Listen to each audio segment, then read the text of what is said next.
Welcome to GameInsight's World Cup Breakdown, Day 4. Again with John Wall. How's things going, man? Hey, it's Thursday. It It's sure great. is. And Day 4, right? Yeah, Day 4 of the World Cup. Some big games happened. Again, some interesting things happening during the games as well. And some surprising performances too, I must add. Oh yeah, we're not just going to talk about the results, but actually the performances too. Absolutely, absolutely. And quickly run us through which games went on, as there was a full action-packed day. Well, first of all, it's the whole interview with Dembele when he finds out that, yeah, Japan just won against Germany. He's like, what? Yeah, the biggest upsets, they're about to come. But I think the first and two games, that's when it's going to happen. But hey, I'm glad, I'm positive. And yeah, has there been just two games that ended with a draw and 0 goals, right? And That's right. one of them was yesterday, Croatia, 0-0. But obviously this game from yesterday too caught my eye. Yeah, absolutely, myself included in that one. I don't know if we exactly expected Canada to produce the performance that we did, being their first World Cup.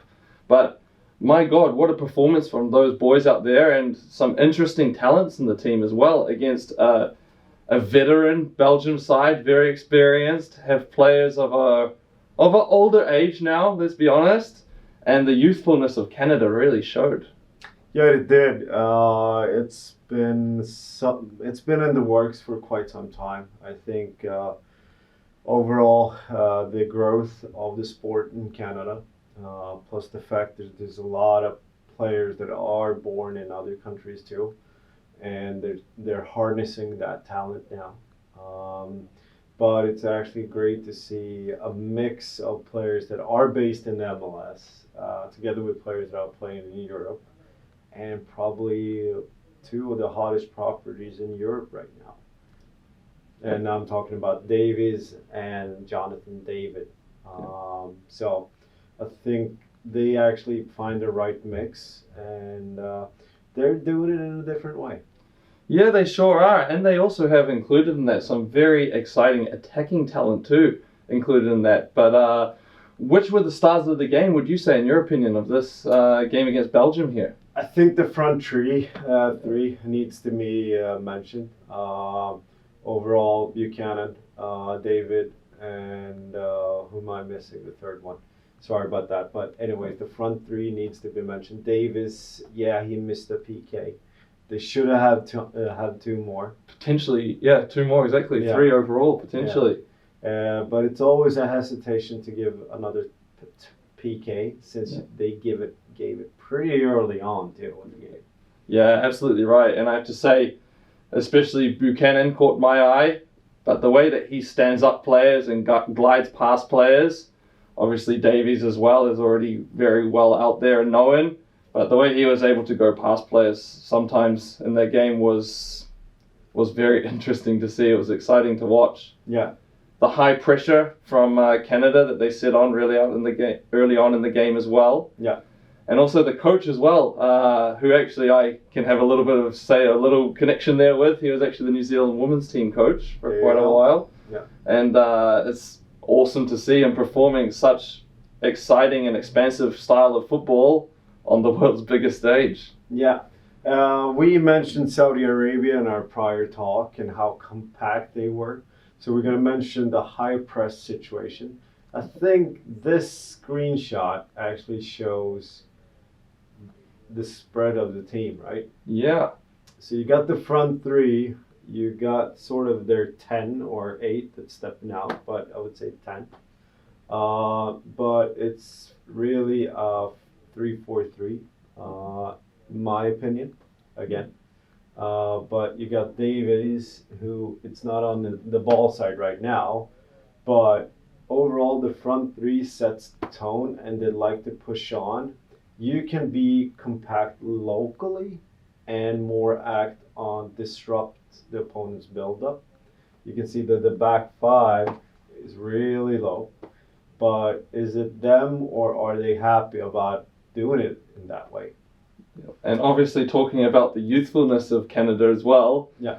they actually have a 39-year-old midfield player. Yeah. So what a massive celebration for the game that, he's involved in this tournament at this age. He's still currently at Besiktas. Yeah. So... Played in Sweden, actually. He did. Helsingborg and Öster. Öster, exactly. So what an amazing celebration of the game that he's involved in. Also had a very impressive performance himself, actually. Yeah, before being subbed out. Yep. But going back, the front three, Buchanan, as you talked about, he's forcing a support pass back again, and they need to switch. And that's probably their trigger. Yeah. And that's what we're going to ask Frank about a bit. Yeah, so great time to mention. We've got a special guest joining us today in the studio. Frank Sturing, who's actually a Canadian international player. So, welcome, Frank. Thanks a lot. Thanks for having me. Yeah, it's good to have you. And obviously, we already spoke previously that, of the amazing performance that Canada showed against Belgium. They couldn't quite break the deadlock of scoring their first goal in a World Cup. But what a performance, eh? Yeah, it was really enjoyable to watch. I think Canada surprised everyone in the world. For me, it was not a big surprise because I knew they have the qualities and the strength to do it. But of course, to do it against an opponent like Belgium, it was also a little bit a surprise for me that they were so dominating the whole game. Yeah. And normally if you watch the first half, they will have to lead 2-0 at least.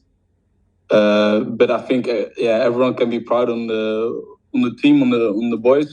So I'm really happy with the performances, and hopefully we can get the points and the first goal on Sunday. Yeah, absolutely.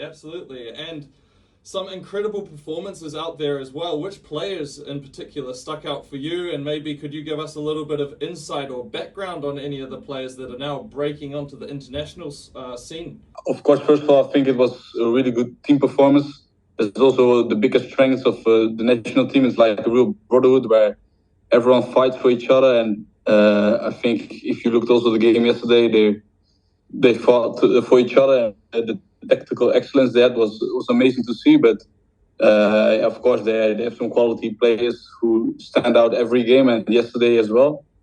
Of course, everyone knows Alphonso Davies, but if you see a guy like Tajon Buchanan, the right winger from Club Brugge, Alistair Johnson from Montreal, the right centre back, Stefan Eustachio on the midfield, they played amazing in my opinion. And I think for the big public in the world, they are not so familiar yet, but I think after the World Cup, they all know them, especially when they continue to play like yesterday. Yeah, we completely agree. And to get your opinion as well, again, off an incredible performance, what's some things that you could see that could potentially take them that little step over to create that first goal? Because they had so many shots there, but just couldn't get it in the back of the net. Yeah, I agree. I think they were really dominating and had a lot of shots, but never had that really 100% chance. So I think in the final third, they have to be a little bit more clinical. The crosses has to come maybe a little bit better. And yeah, of course, you play against an opponent like Belgium. It's tough to make that first goal, but they had enough chances. So I think when the final third is going to be a little bit better with more shots, more crosses, more people getting into the box, I'm confident about the first goal coming in against Croatia. Yeah, absolutely. And let's not forget as well, with Belgium having probably the best goalkeeper in the world right now as well. Yeah, it's crazy. Although I have to say that the penalty was not so good. Yep. But normally you should have got like two more penalties as well, which was crazy in my opinion that they didn't get it. But yeah, as you said, Courtois, in my opinion, the best goalkeeper in the world right now. Yeah, absolutely. I'm going to pass over to John a little bit now. Do you have any questions for Frank? Yeah, based on your experience with the national team, now we can only obviously refer to the big public based on this game. With the high press, the willingness to bypass the first line in the build-up. Has there been any principles that you could see we worked on that before? it's pretty evident that this is something that's been growing for a lot of years. Is there anything in their game idea? Yeah, I think especially in the system, the way they play. Yeah. Because when I first came into the program, it was usual to play like a 4-3-3. But in the meanwhile, they switched it to a 5-2-3 or 5-3-2, how you want to call it. And then in the game, they can switch it from a 5-back line to a 4-back line. And then they switch to a 4-4-2 or 4-3-3. And when I was in the program, when I was still there, we trained a lot on this, the automatics, that if the fullback goes high, everyone shift over, and to see how they progress that and how they did it yesterday, comparing to the first training, first camps, it's amazing to see how much they grow in that. So for me, it was really nice to see how they switch the systems in a game. And even for the players of Canada, it's normal, but for an opponent like Belgium, it's so difficult to see when they switch the system and to play against it. So yeah, that was really interesting and nice to see. Obviously, we were talking based on the Saudi Arabia game that happened the day before. We thought they did an excellent job in keeping the line really high, especially their back line. I'm not sure if you saw that. But based on yesterday, Canada seems to be pretty all right to have a pretty stretched out team, but still be compact in certain areas. Like the front three is a pass out, and the trigger moment is the support pass again. Then they go, and the whole team automatically shifts up. So, yeah, I think it was top quality, the pressing yesterday. Yeah. And you see when Belgium breaks the first line, you see everyone coming back, and the willingness from every play to come back and then to stay compact. Although sometimes the middle was maybe a little bit too open, especially the second half. Yeah. But I think, the way they pressed, especially the first half, was from world class. And I remember in the second half, I think the right centre back didn't know what to do and dribbled the ball over his last line. So it was world class, and I think that's the biggest quality, one of the biggest qualities also of the team, that they do everything together. I want to ask as a final question, Frank, what's the mentality of the group and the players within that group? Because obviously you would expect a team coming up against Belgium as their first time in the World Cup, that they would sit back and play a low block. But it seems like the trainer has worked with you guys for so long and given you guys that freedom to go and express yourselves as well within the game. What's the mentality of the group and the players? Yeah, I think as I said, one of the big strengths is that's a brotherhood, that everyone works for each other, and there's also, they don't have any fear. You can expect maybe the first game World Cup you play against Belgium, one of the biggest, one of the best teams, but they're fearless. They just played with bravery, and I think that shows the mentality, and that they are not afraid of anyone, and that they want to send a message to the world. And I think, they did, because for me it was the best performance so far in the World Cup from any team. So that shows the mentality of the team, of the country maybe as well, that we fear no one, and that they're also capable to do it. No, fantastic, Frank. Thank you so much for your time. So let's touch back in with the game, John. As you mentioned before, with Frank on the screen here, Canada set quite a high line in the game, but then also a deep back line too, so they became quite spread out in the midfield at times. You got a couple of screenshots here to show us. Yeah, let's move on to their attacking game. They have bypassed the first line of Belgium. And if you look at front three, 1, 2, 3, plus, I'm not sure, it's the right back too, wing back. But they like to take the ball forward as soon as possible, and there's nothing else. These players, they're going to attack the space behind.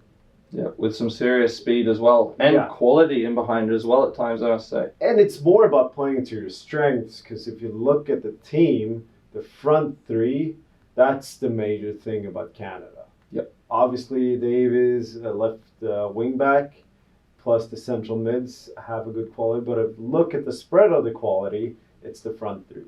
And then you have to start playing to your strengths too.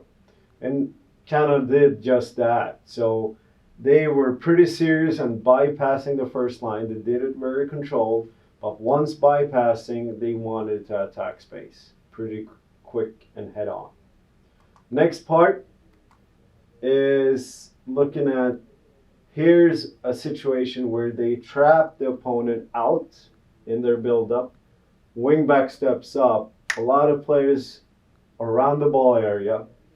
But you can see that player is already on his way behind.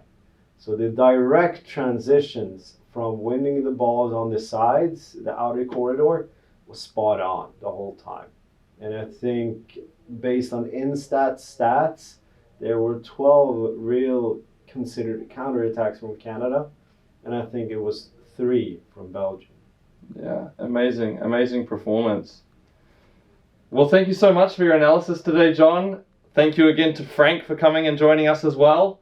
And please don't forget, if you like this type of content, like our video and subscribe to our channel. Thank you very much. See you later.